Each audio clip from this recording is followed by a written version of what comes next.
Assalamu alaikum.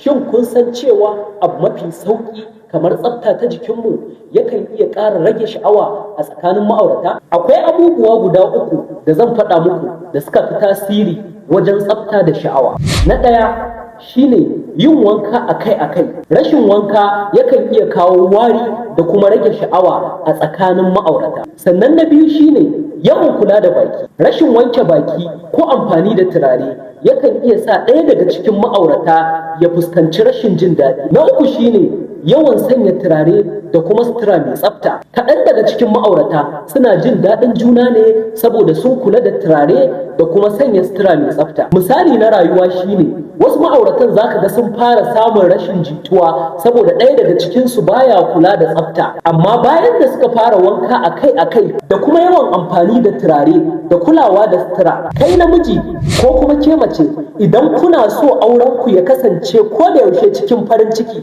da sha'awar juna, a dinga wanka akai-akai, sannan a kula da wanke baki da sanya turare a ko da yaushe. Sannan na uku, a dinga sanya sutura mai tsafta da kuma kyau. Sannan a rinka tsayawa ana fahimtar juna da kuma girmama juna. Fara aiwatar da wannan a yau, kuma za ka ga yadda soyayya a gidanka za ta ƙara ƙarfi insha Allah. Kada ku manta ku ci gaba da bibiyata saboda samun cikakkun shawarwari masu amfani ga ma'aurata da kuma ɓangaren abin da ya shafi lafiyar jikinku.